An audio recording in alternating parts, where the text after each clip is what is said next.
Hello and welcome to the Celtic Down Under podcast. I'm your host, Jarrod, and joining me tonight are John and Sean. How are you, John? I'm good. I'm freezing. It's so cold in Sydney right now. It's like 11 degrees. Baltic. Heat wave in Glasgow, though, isn't it? Yeah. I don't know, is it? Oh, mate, I'm saying 11 degrees in Glasgow, a heat wave during the middle of the football season. Oh, for sure. 100%. Anything above 13, taps off. Sean? I was also going to comment on the weather and how cold and how glorious it is. I wasn't having a suit with John. I'm really enjoying this cold weather. suffering through that summer, and now it's my time to shine. Well, it's the off season, so maybe we've got to just rebrand the podcast for the next few weeks, the Celtic Down Under, meteorology podcast or something like that. The way we started this off. So, yeah, we've got Liam will be joining us a bit later on in the podcast as well. He's currently doing a Japanese lesson, so it'll be good fun to get him on for part of the pod anyway. So, as we discussed on last week's podcast, we said this will be our season review of the unfortunate 10-in-a-row debacle season that we've just all gone through. So, get yourself a stiff drink, pause the podcast, make sure you get that drink, subscribe, come back, be ready to go, because this could get a little ugly. So we'll just get stuck straight in. So season started in August where we played against Hamilton, beat them 5-1, 1-1 against Killy, 6-0 in the Champions League against KR Reykjavik, 1-0 against Dundee United, 2-1 Ferencvaros in the Champions League, and then the 3-0 win against Motherwell. So what we're going to do for each month is we'll go through the results and then we'll just have a chat about how we were thinking the season was going at that point and, go from there. So we'll throw to you first. John, what was your thoughts on the month of August? Well, I think it goes without saying this was a disappointing start, at least for European football for us. I think this was our third attempt at trying to get into the Champions League group stages, and we hadn't done it again. And it's obviously a big deal for us, right? It's a lot of money. It really sort of sets up our next year or two, whether we get into Champions League or not, players and finances and all that stuff. I think we, at this point though, we probably gave Lennon benefit of the doubt. It's quite difficult coming straight in and then getting into the Champions League group stages. So I think happy domestically, but European football was obviously a massive disappointment that we got put into the Europa League playoffs again. And what was your thought, Sean? Yeah. That August was a time of optimism. Last time we were top of the league. The only time we were top of the league, I guess, game one when we took Hamilton 5-1, and then it all kind of started to unravel after Ferencvaros. We had those 28 shots and only converted one. So that was when it all started to go wrong. Really. Confidence started to crack. Spaghetti arms and goals show themselves. I think it was probably the last time Mohamed showed his face in earnest. Yeah. Jarrod? Yeah, it was a interesting one. Like the start of the season, I was like, okay, keen up for it. It's going to be a good season. We've recruited well. Well, that's what I thought at the time, along with a lot of other Celtic fans all thought that. The 6-0 and the 5-1 results, a couple of big results there. Hard-fought win against Dundee United away, and then the Ferencvaros result was the first warning sign. Wasn't ideal.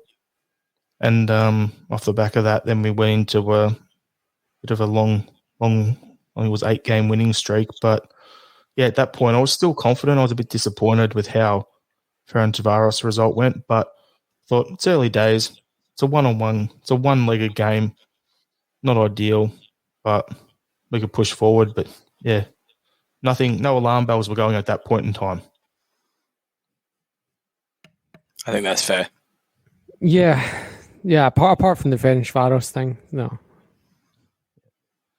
Then we went into September where we played 5 games. So it was a 5-0 win against Ross County away, 2-1 win away against St Mirren, 3-2 away at home against Livingston, 1-0 against Riga in the Europa League, and 3-0 at home against Hibernian. So, it was a pretty low-key month. There was nothing really there jumping out at me. Memories of the season, like any of these games standing out. Anything stood out to you boys? The only real thing that stood out, I think, at the time for this was Ayeti. Everyone was getting. There was a lot of encouragement with where he was playing at that point. We thought we might have had someone as a good backup to Edouard there, but apart from that, no, I don't think so. It wasn't that when we had our podcast, The Abominable Goal Man. Is that the one? Around Quite about that possibly. time? Yeah. I mean, I remember it was the start of that kind of. I can't remember how many games in a row we won, but it was after the Ferencvaros one. I think like 8 games in a row we won, something like that. Yeah, which was mostly September. And one thing that sticks out for me that I'd written about in the article was that Neil Lennon won Manager of the Month in September. Yeah. Yep. So, there you go. There you go. Yeah, that's a thing that happened. Yeah, after beating Hibs 3-0 and stuff like Livingston, even was a tough game. But even that Livingston game actually stuck out in my head at the time because I remember even though we won 3-2. I remember in the last minute Livingston had a free header in the box, and it was because Brown and McGregor hadn't tracked the midfield runner, and the guy just stuffed it up. So even during that 8-game winning streak, we weren't exactly convincing. Do you know what I mean? I know it's the next month, but the St Johnstone one where we had scored 2 last-minute goals, and the Livingston one we were lucky. St Mirren 2-1 away was missed a penalty, stuff like that. We weren't exactly convincing. Even that 5-0 against Ross County, we weren't convincing. And if you read Kettlewell's post-match, if you remember his post-match for that game, he was saying County were the better team. After losing 5-0. Yeah, he had penalty to Edouard early on. Ayeti scored in the 20th, and then Duffy, Aya, Klamoa from the 59th through to the 75th minute. So, it was the game was a lot closer and tighter than that looked, and the score looks at the end, looking back at it now. Yeah, for sure. Then we rolled into October with a 1-0 win away against Sarajevo, 2-0 away against St Johnstone, 2-0 at home against that mob, 3-1 loss away. At home. At home, sorry. I was looking at the wrong line there. Against Milan, 3-3 at Aberdeen, and 2-2 at Lille. So anything stand out there other than the Rangers game? Because we can go on about that. What stood out in the Rangers game was that we didn't get a single shot on target, which was fucking abject. I know that, we had a lot of players out, well, at least 4. I remember we discussed at the time our 3 top scorers from the year before were all not available for that game. But it still doesn't really excuse not having a single shot in target when you've got £8 million of talent up front kind of thing. The Milan one was just a repeat of the Copenhagen game where we get back into it, chuck players forward and then lose it. And then the Aberdeen 3-3, again, that was a lot of this, this season's been bottle where we, lose it late in the game. That was McGregor gave away the late penalty, wasn't it? For Aberdeen to equalise. So, yeah. And I think the Lille game, we were 2-0 up. And then we chucked it away in the second half. So again, it's this kind of theme of chucking away leads. Or not even chucking away draws as well. Do you know what I mean? We were just kind of feeble. Yeah, the feebleness kind of came in that month. This was in hindsight the month that a lot of fans said, or we all felt it, as if this wasn't quite right. There was, like you're saying, there's so much fragility at Celtic, and even though there was obviously a lot of debate because arguably, we there was reasons why we lost against Rangers, and nobody had high expectations of beating a team like Milan. But yeah, I absolutely agree. This is kind of like, Christ, we're starting to see real weaknesses in our defense and the overall team mentality. Really, going 2-0 up against Lille and then losing that was mental. It was absolutely mental. Yeah, this was the month where I started, as you said, John, I started to have my doubts for Lenny's future. I thought it was after the Rangers result into the Milan one you can live with, throwing guys forward to try and get a result. But then it was the Aberdeen result. That was the one for me where I started looking at going, yeah, if he has a few more results this way, he's out the door. So that's the thing that stood out to me there. I mean, objectively speaking, drawing against Lille away is a very good result, but it was the manner in which that pretty much felt like a loss, which we shouldn't have won. That we should have won. Sorry, yeah. It's very strange that we went from Lennon winning Manager of the Month straight into the next month, and we're all like, this is not quite right, sort of stuff. But as Sean was saying for the last month, that there was a lot of close results. There was ones like 3-2s and 1-0s and late goals and stuff like that. So, the scoreboard wasn't telling the full story. Looking back at it now with hindsight. Yeah, even though we weren't playing well in that spell of 8 wins, we still had that resilience which we've had in previous years. The quote unquote stuff that champions are made of. But then they just kind of I don't know if you remember, there was the international break that separated those 8 wins, and then that capitulation to Rangers. And I don't know, they just, because we had like 4 players out after COVID related injuries, they just seem to get a kind of, I don't know, oh, poor me, woe is me attitude from that point on, and never really recovered from it. Yep. Agree with you 100% on that. So then into November, we had a 2-0 win against Aberdeen in the Scottish Cup.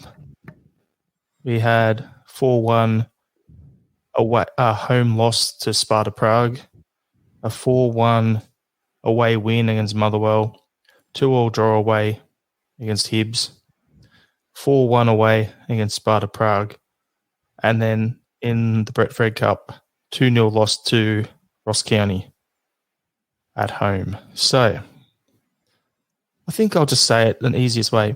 November was a shit show. It's probably the nicest way to sum it up. There's like, how many clean sheets we keep? 1 in a month out of 6 games. Yeah, that's it. Yeah, Aberdeen. Oh, did we get one? Oh, Aberdeen. Right, okay, sorry. Yeah, in the cup. 1 clean sheet, that's it. Yeah. So, yeah, it's disappointing. The Sparta Prague games, going into our Europa League group, you looked at Sparta Prague and probably thought, yeah, that's the one we should be picking up some points against. And to get absolutely scuttered 4-1 in both games, not good enough. So, yeah, throw over to you, John, with your thoughts on that month.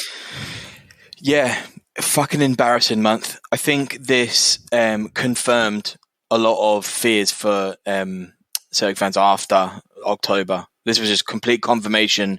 This is all going to fucking shit. Embarrassing. For me, the fact that when we lost against Prague, first game, I thought it was going to be very difficult for us to leave the group. So that was just, for me, our European football done with. We should have won that game. We shouldn't have played that way. It was embarrassing to watch.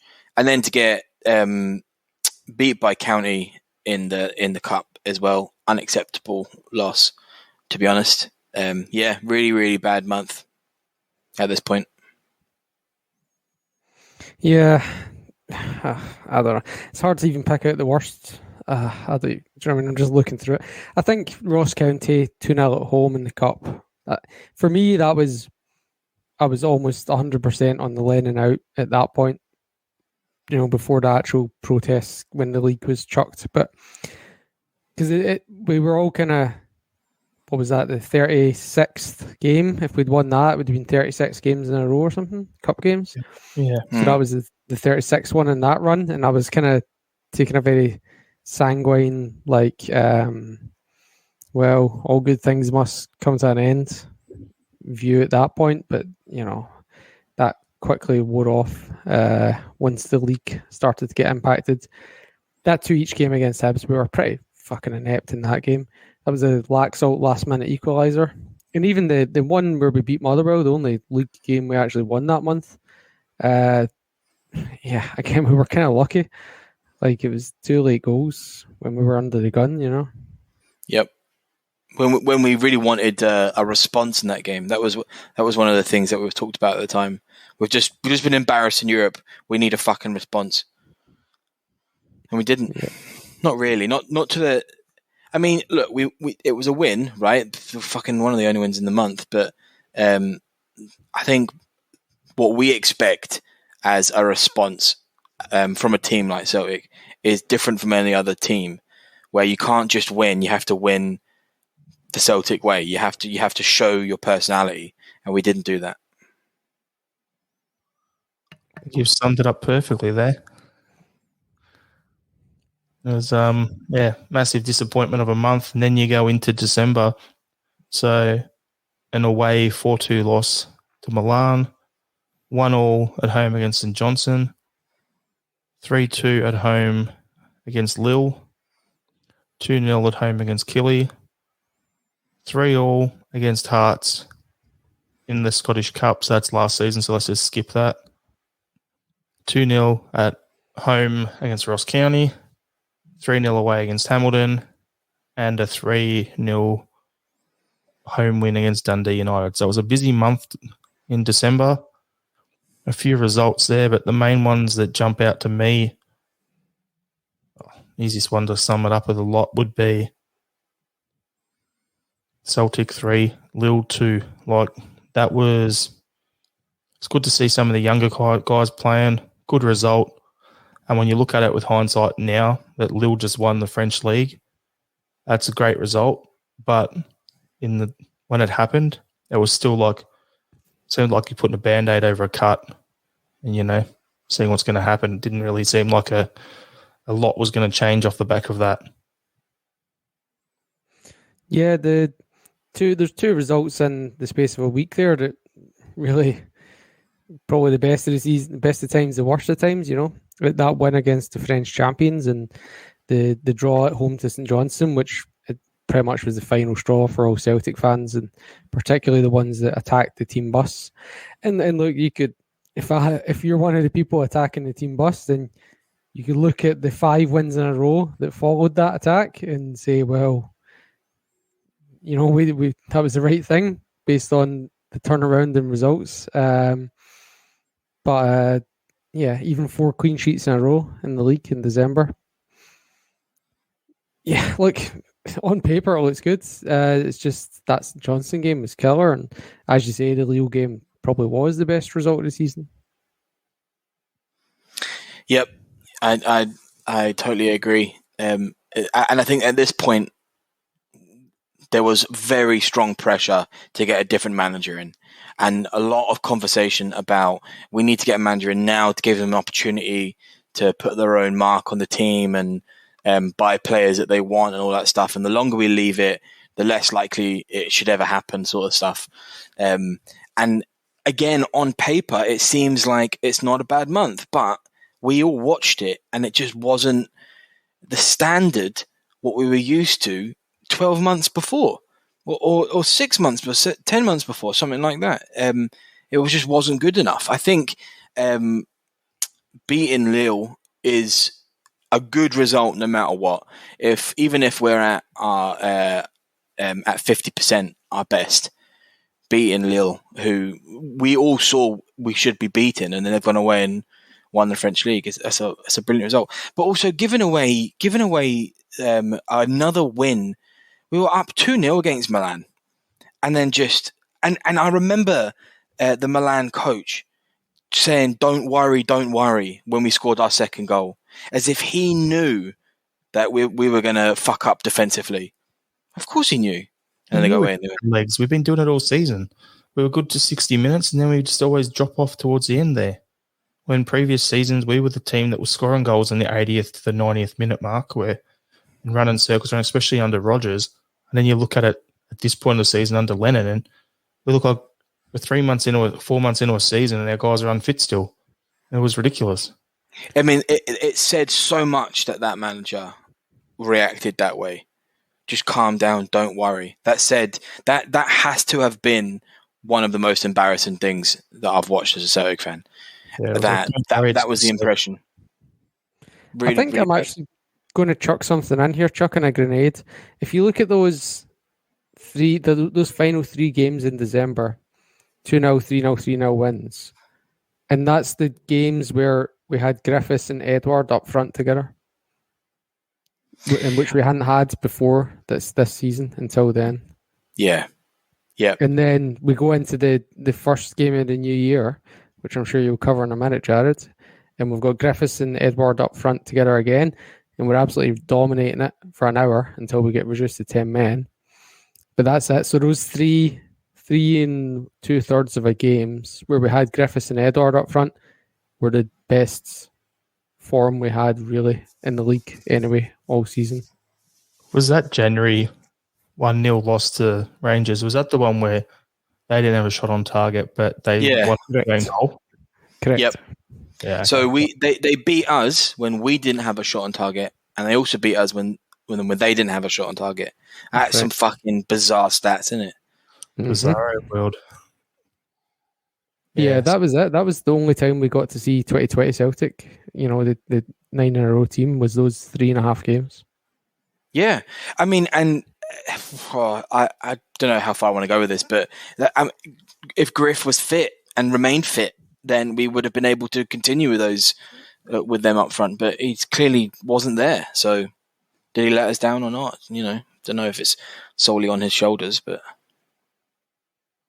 Yeah, we've discussed it enough during the season, so I'll just let that one peter out and fester or whatever, and everyone, all the listeners' minds, they can make up their own decision. So the rest of January was, as we touched on, Rangers 1, Celtic 0 at home, actually at Ibrox, sorry. Then it was 1-1 at home against Hibs, 0-0 at home against Livy, 2-2 away at Livy, 2-0 at home against Hamilton, and St Mirren 2, Celtic 1 at home. First time they'd beaten us at home in, 30-something years, 31 years or something like that.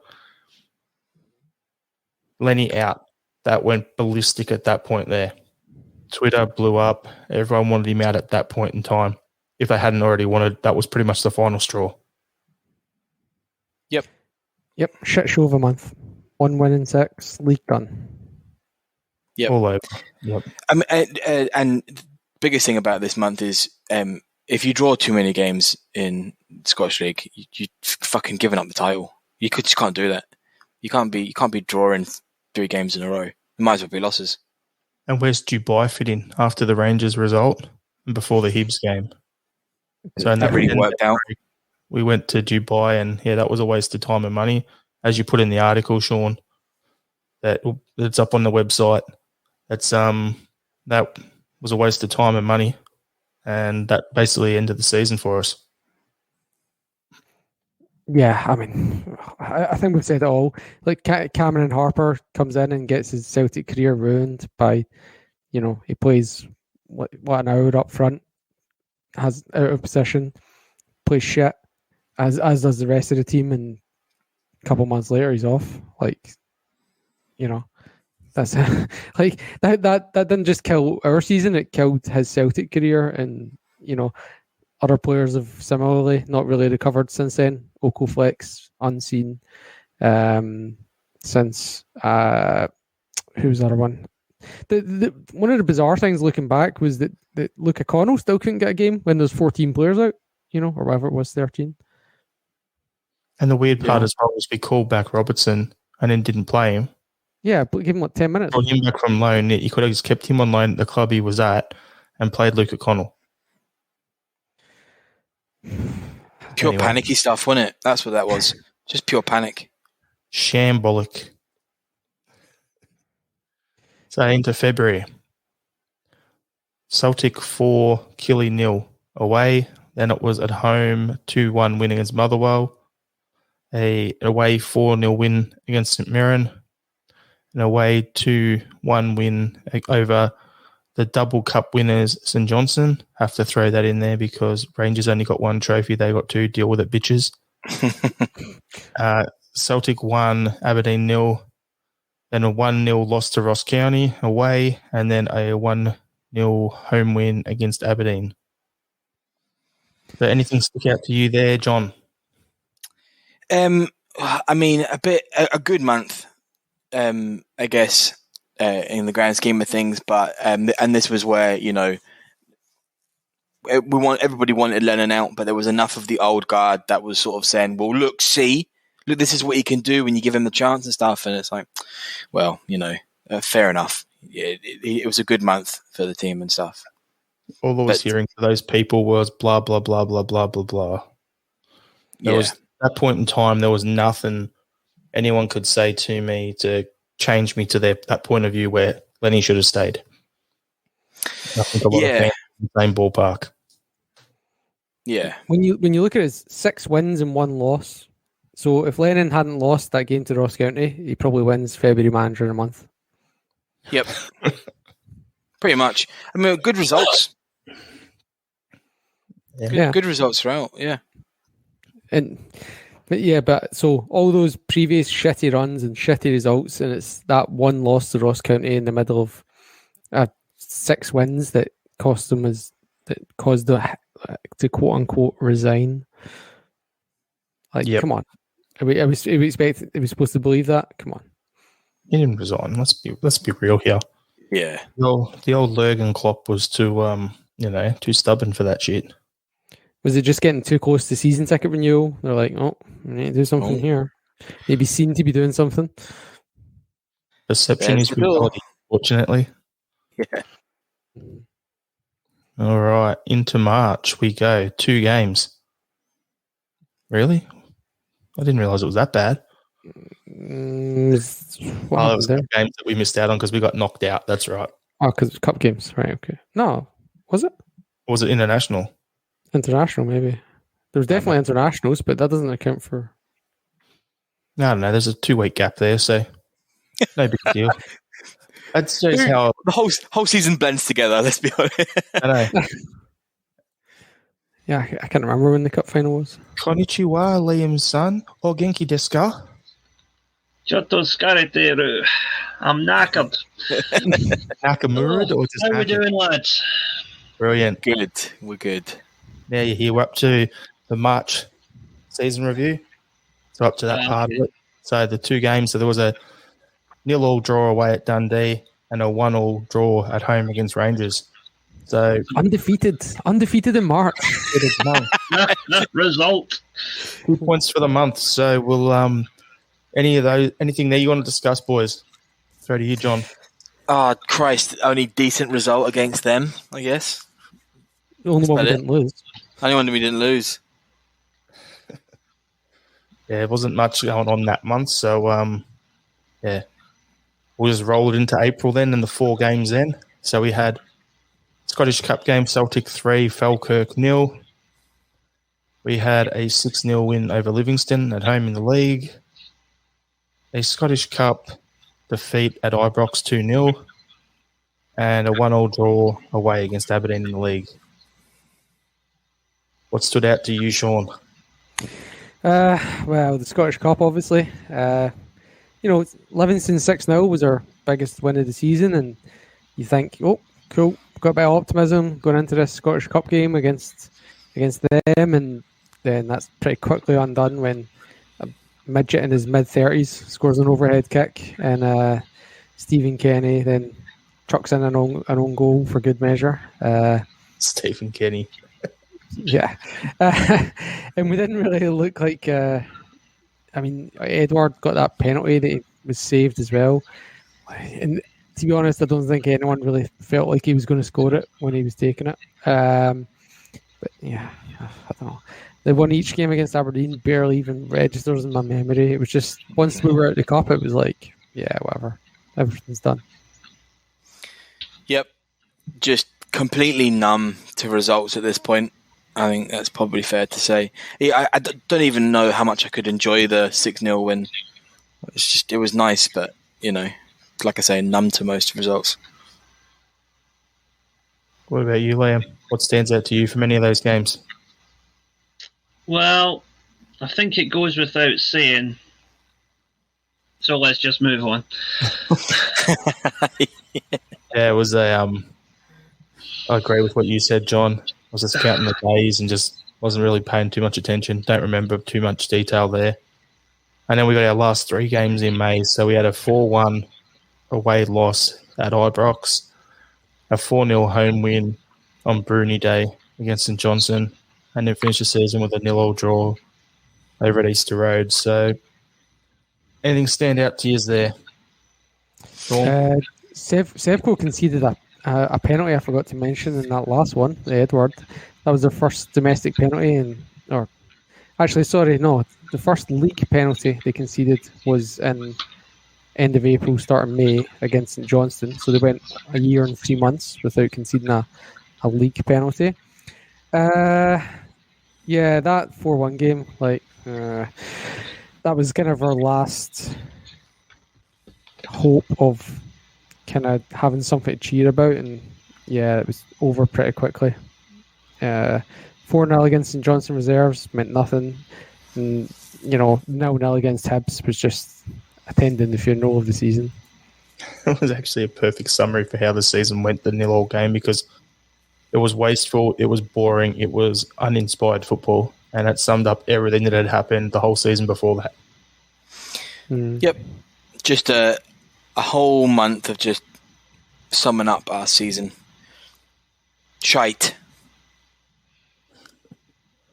You got anything you want to add, Liam? I will second the shite. Yeah. Not really much you can say about it. A dismal end to a dismal campaign. Yeah. Rather than the cherry on top of the cake, it was the fly on top of the shite. Yep. That's it exactly.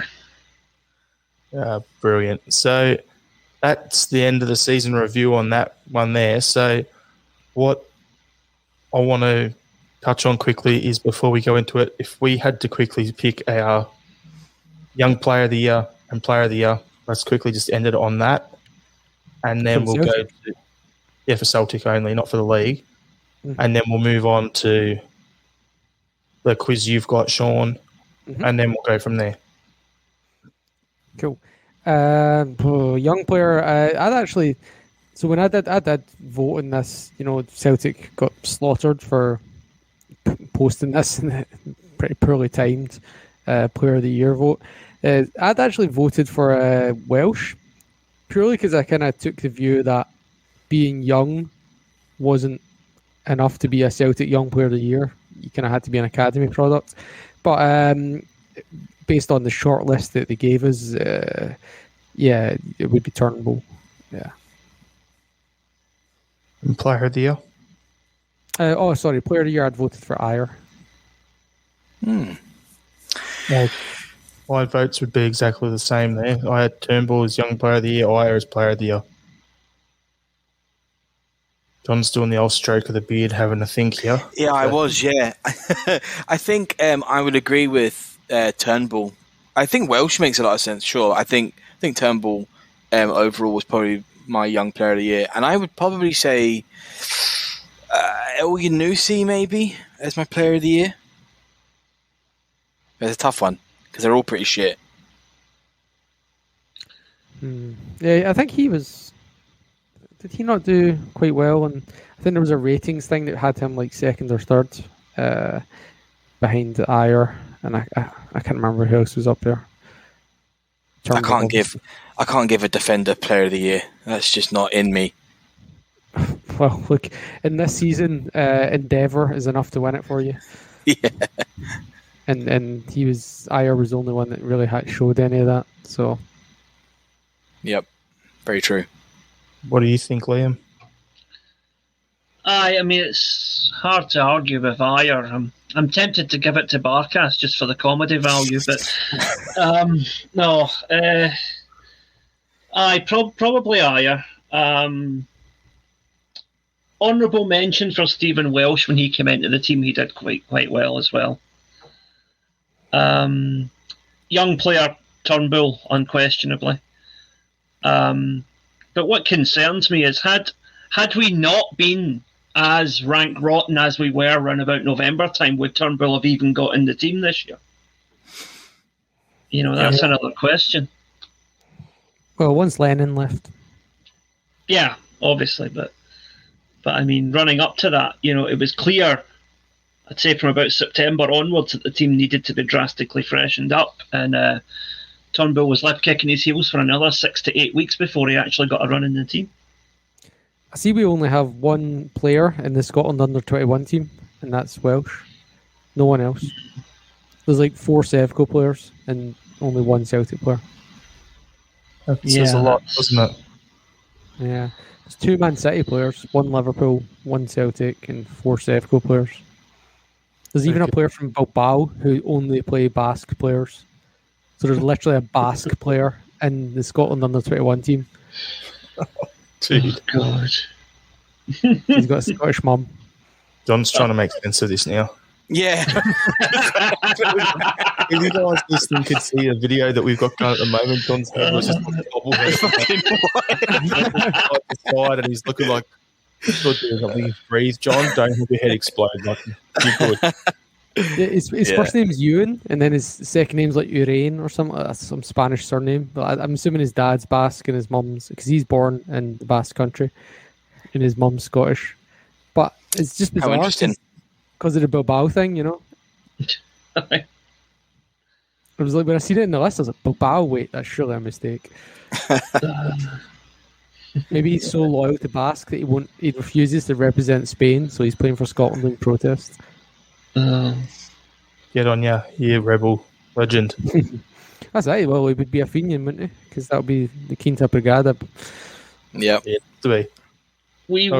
Celtic better not sign him. We've got enough issues with Palestine without dragging ETA into it as well. All right, Sean, we'll throw to you for your quiz. Okay. Right. So just a quick few questions. Okay. Hopefully some few easy ones. Who was the top scorer in league competition in Scotland? Not at Celtic, just at any club. In Scotland, yeah. Whole of Scotland. Who was the top scorer? Edward. Tavernier. Yeah, Edward. It was Edward with 18 goals. He was 4 ahead of the next nearest, which would be Nesbitt, Roof, and Liam Boyce at Hearts were the next, all on 14. Okay.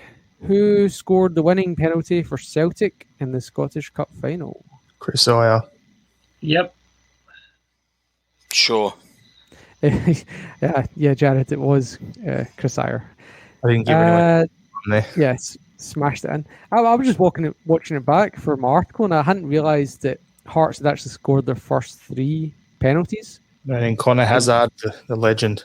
Yeah, so they'd scored their first 3, and then we missed our third to make it 3-2. So they only had to score their next 2 penalties to win the cup, and Hazard saved them both. Oh, I remember that. That was, I was very impressed. Yeah, it was game over at 3-2, and then I don't know what happened. Just managed to go off. So does that mean we blame Conor Hazard for Lenny staying around as long as he did? He got the treble, which meant he stayed longer and he didn't get the arse. I think there might have been a bit of that. Okay. Which team won Scottish League 2? The 4th tier. Queen's Park. With Luke O'Connell starring. Queen's Park? Yeah, okay. Cool. Queen's Park it is. Good on them if they did. I don't know. It was Queen's Park. After turning professional for the first time last year, they did win League 2. They've quoted that they have ambitions to be the 3rd team in Scotland. Well, Leanne Dempsters is the what's the word? She's Chief exec. Yeah, she's the Peter Lawwell And even though they won the league, the manager was quote unquote mutually consented out of the team, because they basically said, "Oh yeah, we needed you for this season to get us up, but we're restructuring now. So thanks. See you later. We have bigger ambitions." But yeah, they'll be playing against Clyde, so there'll still be a Glasgow derby in League One next year. Won't they be two? Thistle's there as well. Did they not win League One? I think they did. I think they're up in Championship now. Oh, okay, There you go. I thought Thistle sucked again, but there you go. Clearly I was wrong. Yeah. In fact, the Scottish Championship looks good next year. Well, on that subject, do we want to get into this subject about plastic pitches while we're at it? Do it. So now now that the Kilmarnock and Hamilton have been pumped down, we're now got only one plastic pitch in the top flight, and we need an 11-1 vote to make it compulsory to have a grass pitch. Here we go. We now have 11 teams. 11 teams with grass pitches. So it's going to happen. It's going to bankrupt Livingston, though, isn't it? If that happens, it's going to bankrupt Livingston, surely, because they'd have to rip up their whole system. Whatever, man. Celtic pay them the money, man, just to avoid playing in that pitch twice a year. Do you know what I mean? Yeah, 100%. Aye, I'd agree with that. Actually, training fields or something. What are we doing at Barrowfield? Replacing fields and stuff down there, relaying them and whatever. Let's give them that turf. There you go. Yeah. Sorted. Next. I mean, it wouldn't be. I mean, it's very, very left wing. But if we were all but if all the clubs were to put in money to whoever, the SFA or whatever, and then there'll be like a pot of money. If you can't afford the entire upkeep for a season to have a grass pitch, well, here's a little bit of your grant money, sort of thing. That's just to avoid injury to all the other teams. That makes a lot of sense. Yeah, I don't even think you need to go into injury. It's just the quality of product that you get on it, you know. And look, how many games? Most games this year that were postponed were on AstroTurf. There's more postponed games on AstroTurf than there was on grass. So these so-called all-weather. Yeah, that means we could sign Jose, bring him back, so he actually has a club and have a centre back. Yeah, God, that's where we've come to. Yeah. Okay. Next question: which two ex-Celtic players featured in the Aberdeen 8 COVID breach? Hayes. Johnny Hayes. Dylan McGeoch. Yeah, that's it. Johnny Hayes, Dylan McGeoch. I don't know how I remembered his name. Yeah. Okay, what was Celtic's lowest league position this season? We were not 7th at one point. Oh, God, I hope not. I'd say 3rd. I was going to say 4th. We were 6th. After match day 4. Aye. Which after the postponements and stuff. Okay. Yeah. Question 7. Which two Celtic players scored hat-tricks in the league this year?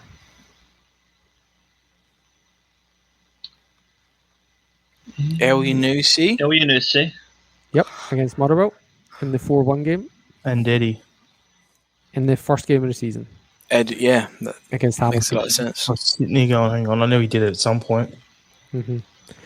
Okay, next question. How many games short of fulfilling their contract were Sky TV? 5. 7. 3. It was 4. The 4 Edinburgh derbies that they missed out on. Oh. So they chose not to replace those Edinburgh derbies with St Mirren versus Livingston. They also did the thing where they smashed out when there was no English football on. Head start, yeah. They got a good head start and then did absolute fuck all during the middle of the season. Yeah, there's lost interest. But that was because, as well, with no crowds in England, they really spread those games out. Yeah. Do you know what I mean? Like, it was like, there was like 1 or 2 games on at 3 p.m. on a Saturday in England. They really stretched it out. So that kind of killed us as well. Okay, next question. How many top flight teams wore Adidas last season? Okay, so Aberdeen. Right, us and Celtic. Aberdeen. And Hamilton. Hamilton wear Adidas as well? Aye, they do. It's the same template as Yamaga, my local team. All right, go on then. I'm going to say 3. You guys nailed it. You named the 3 as well. I would never have got that. Fair play, guys. Well done.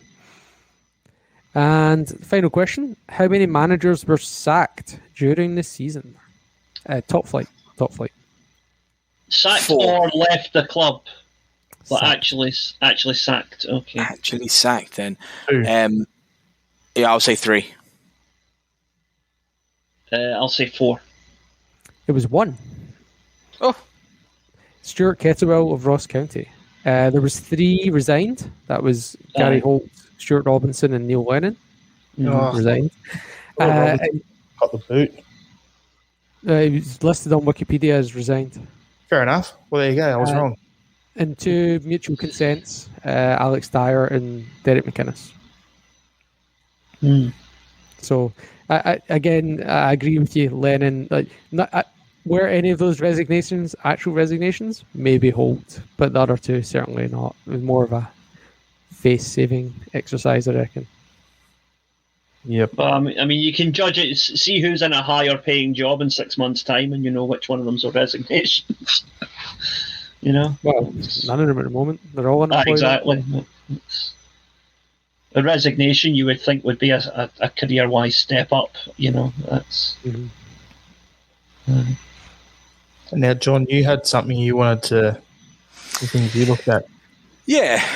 So look, I just some interesting stats from this season. Now, I don't know how you guys feel about stats, but they can be a little bit dry. So I've just picked out ones that I found the most interesting, and we'll have a wee guess to see what it is, and just let you know what it is. All right. So I think the first interesting one is matches in which Celtic and our opponents have scored.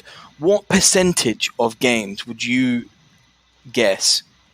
Both teams to score. Both teams have scored, yes. 67%. In a normal season, I'd be saying like 15, but for this season, I'll go with... Wait, what? Hold on, this has to be divisible by 38, so let me see. Yeah, just a percentage-ish. Do you know what I mean? 72. 60.5%. Okay, well, it's not quite as bad. I thought this was kind of shite, but it's almost half of our games, both teams scored, 46%. And, yeah, that is so shit. What about games where our opponents haven't scored? As in clean sheet? Matches in which Celtic has not lost a goal. Clean sheets. Percentage of games of clean sheets. 85%? 28%. 34%. Close. So we're round about the same. It's 42%. 42% of the games we get clean sheets. Yes, yeah, it was. Yeah, so I know we talked about our top goal scorer. Who do we think was our second highest goal scorer? I don't know. El Yunusi, for sure. And what's interesting about that is both of them are going to be away, let's be honest. Edouard, 22 goals this season. El Yunusi, 19. Both averaging 0.5 goals per game. And we might lose both of them. Who's the top scorer that we're expecting to stay? I'm guessing Turnbull. Well, okay. So the next, Turnbull is our next highest scorer with a 0.3 goals per game average. So yeah, that's a big drop between El Yunusi at 19 goals, all the way down to Turnbull at 9. So that's a bit of a drop for us. We definitely need to replace that talent in the coming window. Who do you think got the most assists this season for Celtic? Ryan Christie. Yeah, probably Christie because he played the most different positions. I'd say El Yunusi. He set up a few. It was Christie. He got 14 assists. And then Turnbull was our next highest players who provided assists at 7. Again, that's a bit of a drop. I guess, though, Turnbull didn't play as much as Christie did. So that might be when you look at some of Christie's assists, though, it's like when he rolled the ball for Turnbull to smash in that indirect free kick, that sort of thing. Yeah. Assist. That's very true. So much work. I mean, if you stack that up against his 100 shots that he put into Rose Ed, I'm not going to give him credit. Yeah. Well, okay. All right. So on this, right. So most shots for Celtic, it's without any surprise that Edouard had the most shots at 57. Surprised. I would have said Christie. Okay. All right. Okay. So Edouard with 57 shots, and he had 37 on target. That's not bad stats. So Christie is our next highest shots for Celtic. He had 49 shots. How many of those do you believe are on goal, on target? 7. I'll be a bit more generous. I'll say 11. 14. 22. Less than half. Yeah. Nah, So that's 20-something soccer balls. Cool. Yeah. That's really, really shit stat for Christie. That's got to be a bit of embarrassment. How many did he score? He scored a grand total of 7 goals. That was why I said 7. 7 goals. 1 in 7. That's less than Fulton Reed from the Mighty Ducks. Griffith, Go the knuckle puck. He had 1 in 5, you know. Christie's only got 1 in 7. 1 in 7. In fact, Griffiths has the exact same amount of goals this season as Christie did. That says everything, really. That says a lot, right? We'll just leave that. Well, here we go. Here's a bit of a controversial one. And I guess some of us know this because we talked about it off air, but who do you think our best goalkeeper was this season? Where do you, Liam? By what metric? No, in terms of actual goals conceded, it would be Barkas, probably. So, my fewest goals conceded, it'd be Ross Doohan. He didn't concede a single goal. But good point, actually. Aye. So I'll simplify it. It's most clean sheets. Well, just by the fact he's played the most games, I'm going to say Bain. No, I'm going to say Barkas. I'm going to stick with Barkas. Jarrod? I'll refrain from answering because our goalkeepers were shit anyway. So it was, in fact, Barkas. He had 11 clean sheets from 22 games. Bain had 7 clean sheets from 23 games. Surprised Barkas even played that many games. That has to end the debate there, though, between whether Bain is a good enough keeper. Bain's not a number 1. Like I've been saying it for years. It's like he's a good backup, but he's not a number 1. He's just not. I don't think anyone has ever said Bain. Yeah, I've never heard anyone say that Bain is a good goalkeeper, so I'm not going to. Yeah. I've never heard him described as number 1, but I've heard plenty of Celtic goalkeepers described as number 2s in the last few years. So, you know. Well, what do you think? What do you think Hazard's stats are? Clean sheets to games played. How many did he play? Like 10 games, something like that? Okay, I'll give you that. He had 6. He played in 6 games. Was that it? Jesus. Just 6. And he had 2 clean sheets. Aye, 2 or 3. Aye, but 2 or 3. He had 4 clean sheets from 6 games. Get him in. Get him in. Yeah. So fucking hell. Do you know what I mean? Like if we didn't want to, go and buy another keeper, there could be a keeper there. Who knows? Yep. And then lastly, without going through every single numerical value, how many? Who do you think got the most cards this season? Of any colour? Of any colour. Ayer? Yeah. Oh, yeah. All agreed Ayer? It wasn't Kelmac. Okay. It was Brown. It was Brown. All right. Well, Brown had 10 yellows and 1 red. Next coming up the rear was Kelmac, and then Duffy for all the games he played. Yeah. So there you go. Those are some of the stats that I thought were most interesting. I got this from fctables.com. It's a very good website. Give them credit. If you ever want to see any more stats, they do some quite good analysis and stuff. So, yeah, there we go. We'll chuck a couple little bits of news in before we get into our last thing today, which is I just want to get your opinion. Malky Mackay appointed Ross County boss. What? Thoughts, everyone? Yeah. Well, I guess they don't have too many foreign players, so that's good for him. Yeah. Yeah. His chance to be controversial here. There's a squad of mostly white males. He should be okay. Yeah, exactly. I'm just suddenly thinking back to that episode of Father Ted. You know, oh, I hear you're a racist now, Father. What happened to Yogi? I thought Yogi was still there. Gone. And the other thing that's just come out. How we say Malcolm Mackay is better than Yogi? Come on. I know. Some other news that's just come out in the last 20 minutes is Celtic offer fans a £50 voucher as they freeze season ticket prices for 2021-2022 season. Oh, fuck off. I'm sorry, but just fuck right off. Seriously. That was also my feeling. Yep. I mean, I'm not getting £50, so I don't really. Yeah. £50 vouchers for merchandise as part of the 2.5. That won't even get you one top. Yep. It won't get you one top. Fucking hell. Yeah, so they should have given everybody a top out. Yeah. They're going to have lots left over. Give them all the old New Balance stuff that's just sitting there.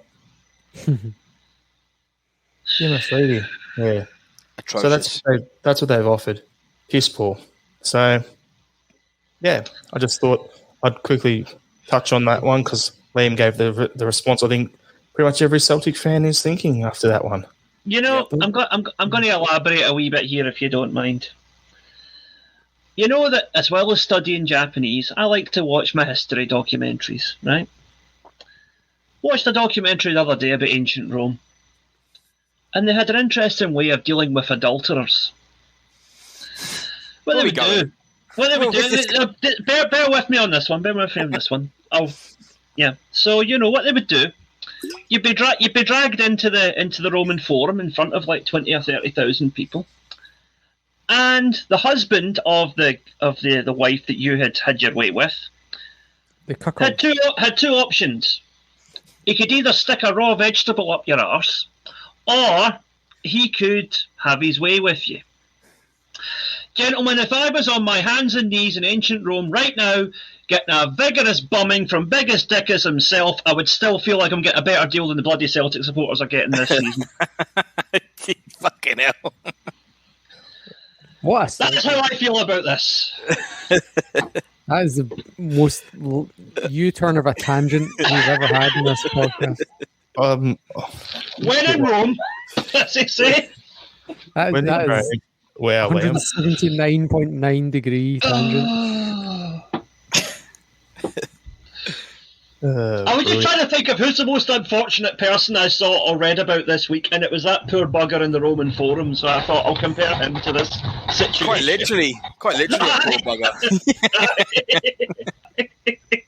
You could have said something topical about, you know, the UK's entry to the Eurovision or something, but yeah. But you had to go to sodomy. I know where your mind's at, Liam.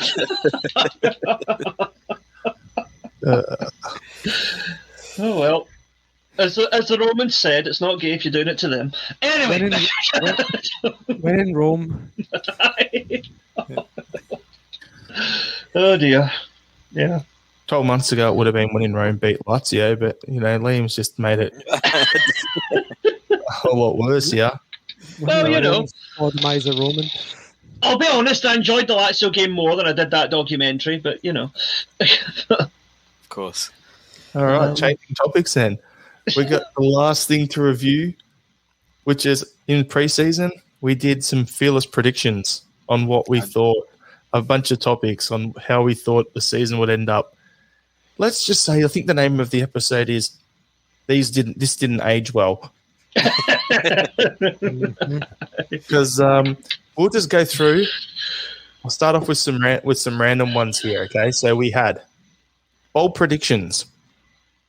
I said that Hearts won't win the championship. John said that we would score 100 plus points, win the league at home against Sevco in March. Liam said Dundee United top 6, Aberdeen to finish second. Anthony said that Stevie G will walk. And Sean said that Sevco will enter administration by January. We were all wrong. We were so fucking far off. Oh, dude. To be fair, Stevie G is going to get invited to a few walks in July, I think. So Yeah. There you go.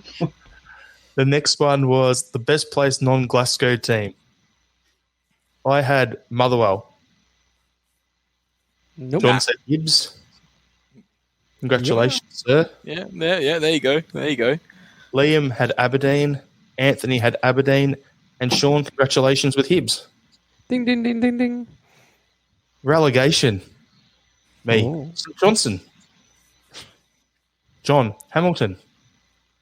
Yes. Ding, ding, ding. Liam, Ross County. Anthony, Ross County. Sean, St. Johnson. Oof. So did I say relegation? I meant cup double. Sorry. Just a minor oversight there. Yeah, they're spelled the same. Yeah. Top scorer. Me, Afalabi. Yeah. John said Eddie. Ding Hey, ding. right. Is it 3 in a row? What the fuck? I fucking killed you. Everything but who's going to win. Liam said Griffiths. Anthony said fuck. Eddie. And Sean said Griffiths and Doige. Double wrong. Player of the year. I said Stevie Mallon. He didn't even finish the season. He's in Turkey somewhere now, I think. No, he played in the cup final. What's that? Oh, no, sorry. That was Newell. Sorry, I was thinking of Newell. Sorry. John said player of the year was Bruni. Liam said Frimpong. Anthony's player of the year was Alanusi. And Sean's was Alanusi. We weren't even right within the club. No. Yeah, no. Young player of the year. Me, Frimpong. John, Karamoko. Everyone else, Frimpong. Terrible. And even if he stayed, he wouldn't have won it. So Yeah, I was going to say, yeah. And now for the last ones, most red cards.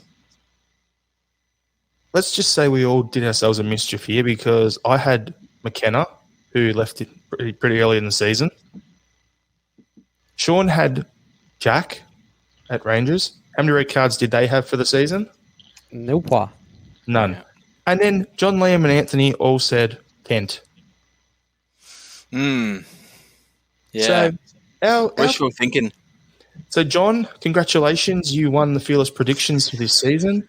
I don't think I want to win the Fearless Predictions. It's terrible.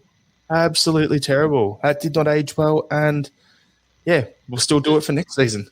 Yeah. To be fair, Kent just has a face that says the defendant, doesn't he? I mean, come on. Yes, he does. Would not look out of place at a football hooligan rally or a C18 group, just you could just picture him there getting arrested for a fray, Mm-hmm. Nothing surprising. You blend right in the George Square crowd. There you go. Yeah. The Loyal Rumble. All right. So, with that there, unless you boys have got anything else you want to add, I think that's a nice bit of closure for us for the 2020-2021 season. Can I just add one wee thing before we go? Sorry. Some Huns out there thought it was funny to jump on those predictions of ours and make a few wee tweets about them and have a wee go at us. Did they? Yeah, I know I'm amazed that many of them can spell, but there you go. One of them that was actually almost bordering on literate tagged me and said that and accused me of hubris because I predicted that Celtic were going to win the league this season. Let me just tell you, son, hubris does not mean what you think it means. Hubris is not the assumption that because you've been winning for years, you're going to keep winning. That is complacency, right? Hubris is thinking that you are the finished article because you've won one trophy out of 33 fucking attempts. You, son, are guilty of hubris. So get it right up you, because next season Celtic will be back. Thank you. And good night. I'm not going to put any sound bites out like that. I'm just going to let Liam do it. No, so we all get their fucking so that's at Liam Down Under on Twitter. Next season, Liam will be getting a transfer to the Roman Forum. And yeah, so we'll just end the season with this soundbite that you did earlier in the season, Sean. Robbie. Yes. Perfect. So everyone, hope you enjoyed the episode. We'll be back next week with another one, hopefully looking forward to the Euros, and also hopefully we've got our manager appointed by then. Until then, hail, hail. Hello. Hello.